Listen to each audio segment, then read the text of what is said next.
So today we have a nice question from Mind Your Decisions. The main idea to do this question is to give tribute to Presh Talwalkar. I'm just thinking to have a series on my channel where I give tributes to the famous mathematicians and professors of YouTube. First I did it to the Michael Penn, now it's Mind Your Decisions, and wait for the third episode. So let us see the solution. So in the previous questions where I used the sine rule, you have just have a look that in that case the two triangles we are using the sine rule, like this triangle is there, this triangle is there. So we were trying to find something common between that two things, and there should be number 2. Means they should have some kind of common things, but there should be two pairs, like this side is equals to that side is equals to that side, or some kind of things we just obtained. Means there should be two things common in that both, and here that things is already given in the question. Like in this triangle and in this triangle, if I will apply the sine rule, I need something common, and that should be 2. So this side is already common between them both, and these two sides are already given equal as a given data. So this makes the job very easy. So let us see the sine rule in these things. So first of all, let me have this angle over here. So, and the missing angle, let it be equals to x. So as the exterior angle is equals to x and one of the interior angle is equals to 20, so the other becomes x minus 20 very nicely. So this becomes x minus 20. So now applying the sine rule very nicely, and let these sides be named the equal sides as m, and this common side as equals to a. So first of all, applying the sine rule in that triangle. So sine of 20, first of all, what is the sine rule? Let us see that.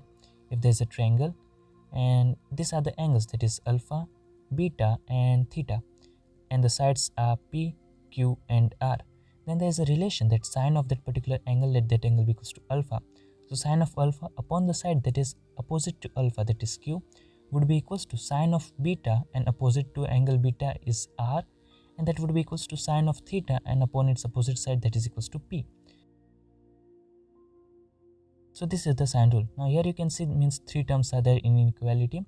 So we can take either the pair of any two, like this and this paired together, or this and this. We can just have a pair of two also. It's okay. So this is what a sine rule means. Now we are just going to apply this particular sine rule in that two triangles very nicely. And let us see that. So first of all, applying the sine rule in that triangle. So sine of 20, so I am writing it over there. So sine of 20 degree upon its opposite side. So opposite to sine of 20 is a, and that is equals to sine of x minus 20, that's top angle, and upon its opposite side, so opposite to that is equals to m. Now from here we have to take the ratio. So m upon a we can say would be equals to sine of x minus 20 and upon sine of 20 degree. So here is the thing, that m upon a is equals to sine of x minus 20 upon sine of 20. The reason I told you that two things to be common is to get this particular ratio, that is m upon a. Similarly, if I will apply the sine rule in this particular triangle, then sine of x, that is one of its angle, upon its opposite side, so opposite to angle x is equals to m, and that is equals to sine of 80 degree, and upon its opposite side that is equals to a. So sine of x upon m is equals to sine of 80 upon a. Now again we can have the ratio of m upon a, so m upon a over here would be equals to sine of x upon sine of 80. Now you have got the reason why I was telling that two things to be there in the common, because we can just obtain this particular ratio. So now in this both the equation, I can see that their LHS is equal, that is m upon a, m upon a. Now we can compare their RHS. So RHS of the first one is sine of x minus 20 upon sine of 20 degree. Now sine of 20 degree I can also write as sine of 180 minus theta, because remember sine of 180 minus theta is equals to sine theta. So if I will just replace theta with 20, so sine of 180 minus 20, that's 160, would be equals to sine of 20 degree. So simple trigonometry. So sine of 20 degree would be equals to sine of 160 degree. So instead of sine 20, I will write sine of 160. Now again remember the identity. Here it is sine of 160 degree. Now we have the identity that sine of 2 times the angle, that is 2 times a, would be equals to 2 times sine of a cos of a. Now if my a is equals to 80 degree, so replacing a with 80 degree gives me sine of 2 times 80, that is 160, and that would be equals to 2 times sine of 80 and cos of 80. So what we can just observe is that sine 20 can be written as sine 160, and sine 160 can be written as 2 times sine 80 cos 80. So instead of that sine 20, I'm just going to write this thing. Why I'm going to write this thing, we will just have a look to that also in a minute. So over here we have sine 2 times sine of 80 and cos of 80, and that is equals to sine of x upon sine of 80. Now you can clearly see that sine of 80 from here, sine of 80 from here got cancelled out. This was the reason to just simplify sine of 20 degree in this form. Now this goes over there as cross multiplication, here nothing is there, so 1, and 1 goes with there, so no change. So sine of x minus 20 as it is, and that is equals to 2 times cos of 80 into sine of x. Now just converting cos of 80 into the form sine, because all these things are in sine. So we know that cos of 80 degree would be equals to sine of 10 degree. All we have to do is subtract 90 minus 80. It's very simple trigonometry. So cos of 80 degree is equals to sine of 10 degree. So instead of cos 80, let's let it be clear, yes. So instead of cos 80, I will write sine of 10 degrees. So sine of 10. So now we have sine of x minus 20 is equals to 2 times sine 10 and sine x. Now remember the identity that 2 times sine of a, sine of b is equals to cos of subtraction of this both, that is cos of a minus b, minus cos of addition of this both, that is a plus b. So cos of a plus b. This is the identity of 2 times sine a sine b. And here we have the same scenario, 2 times sine of some angle and sine of other angle. So here it will be sine of x minus 20 as it is, and on the other side it will form cos of addition subtraction of this both first of all, so equals to cos of subtraction of the two angles, so tan minus x, so tan minus x minus cos of addition of this both, so tan plus x. Okay, now we can see that these two sides are already in cos, and here we have the sine. So in majority there is cos present, so we can just convert sine in the form of cos.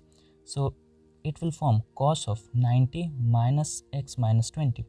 We know that cos of 90 minus theta is equals to sine of theta. Now if I will just replace theta with x minus 20, I will obtain that cos of 90 minus x minus 20 will be equals to sine of x minus 20. So instead of sine of x minus 20, I can write cos of 90 minus x minus 20. So here it will form 90 minus x plus 20, that's equals to 110, that's 110 minus x, and that is equals to cos of 10 minus x minus cos of 10 plus x.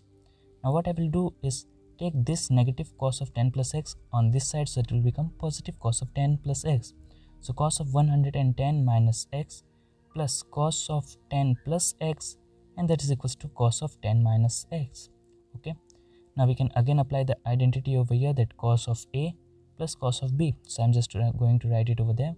So cos of a plus cos of b is very nice identity, that is 2 times cos of a plus b upon 2 and cos of a minus b upon 2. So we are just going to utilize it over there.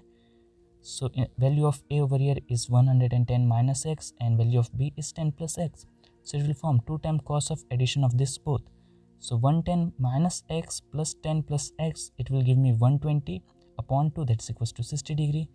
And cos of now subtraction of this both, so 110 minus x minus 10 minus x gives me 100 minus 2x upon 2 gives me 50 minus x, and that is equals to cos of 10 minus x. Now remember the value of cos of 60 degree, cos of 60 is equals to 1 upon 2.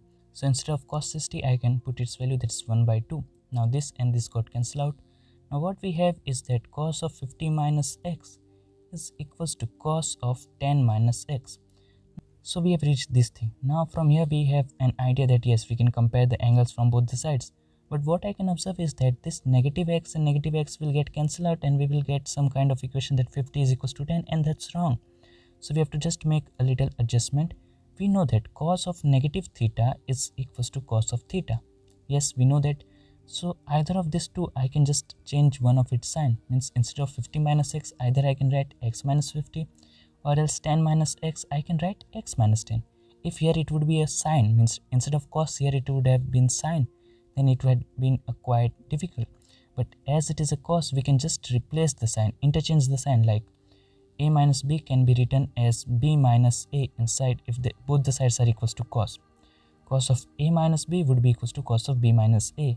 Why? Because cos of negative theta is equals to cos of theta because of this rule. Now in this both, I can compare their angles, so doing that over here. So 50 minus x is equals to x minus 10. So from here I get that 2 times x is equals to 60. So from here x is equals to 30 degree, and that's the answer, that the value of x in this particular diagram is equals to 60 degree. What we did is like the sine rule, these two things were given very easily, means this ratio we obtained, and then this simplification, which was not very hard. All you have to do is remember the small identity that is over there. this identity over here, this small identities you have to just remember, and this adjustment at the last, so no contradiction is there. So we can get the value of x, that is equals to 30 degree, and that's the answer. So this was my method to solve this particular question, that's the sine rule, or we can say trigonometry. If you have any other method other than this, you can do comment below, or else you can DM me on my Instagram. When someone gives a better solution to the same question and we can show it to our viewers, it's best knowledge.